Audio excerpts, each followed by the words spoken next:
ശബരിമല തീർത്ഥാടകർക്ക് ഈടാക്കുന്ന parking fees കൃത്യമായി നിരീക്ഷിക്കണമെന്ന് ഹൈക്കോടതി. എരുമേലി ഗ്രാമപഞ്ചായത്തിന് കീഴിൽ ലൈസൻസ് ഇല്ലാതെ പ്രവർത്തിക്കുന്ന പാർക്കിംഗ് ഗ്രൗണ്ടുകൾക്ക് നോട്ടീസ് നൽകണം. ഹോട്ടലുകളിലെ വില വിവര പട്ടിക, ശുചിത്വം എന്നിവ കൃത്യമാണെന്ന് എക്സിക്യൂട്ടീവ് മജിസ്ട്രേറ്റ് ഉറപ്പുവരുത്തണമെന്നും കോടതി. എരുമേലിയിൽ ഭൂരിഭാഗം ഹോട്ടലുകളിലും വിലവിവര പട്ടിക പ്രദർശിപ്പിച്ചിട്ടുണ്ടെന്ന് കളക്ടർ കോടതിയെ അറിയിച്ചു. സ്വമേധയാ എടുത്ത കേസ് നാളെ ഹൈക്കോടതി വീണ്ടും പരിഗണിക്കും. വിവരങ്ങൾ നൽകാൻ ഷബ്ന അശോക് ചേരുന്നുണ്ട്. ഷബ്ന, എന്തൊക്കെയാണ് കോടതിയുടെ നിർദ്ദേശങ്ങൾ?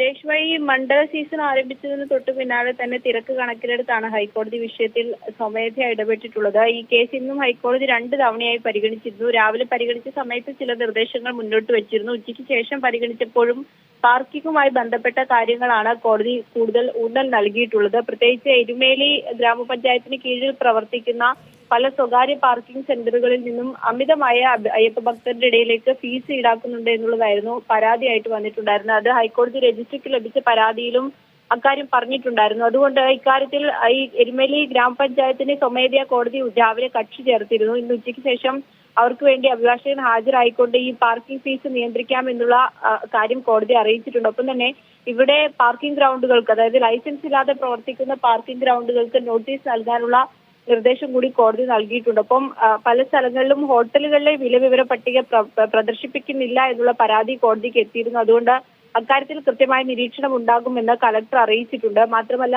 ഇവിടെ ഇത്തരം സ്ഥലങ്ങളിൽ ശുചിത്വവും ഒപ്പം തന്നെ മറ്റ് വില വിവര പട്ടികയുമായി ബന്ധപ്പെട്ട പരാതികളെല്ലാം കൃത്യമായി തന്നെ എക്സിക്യൂട്ടീവ് മജിസ്ട്രേറ്റ് ഉറപ്പുവരുത്തണം എന്നുള്ളതാണ് കോടതി പറഞ്ഞിട്ടുള്ളത്. ഈ ശബരിമലയിലെ തിരക്കുമായി ബന്ധപ്പെട്ട് സ്വമേധയാ എടുത്ത കേസ് ഹൈക്കോടതി നാളെയും പരിഗണിക്കും. ശരി.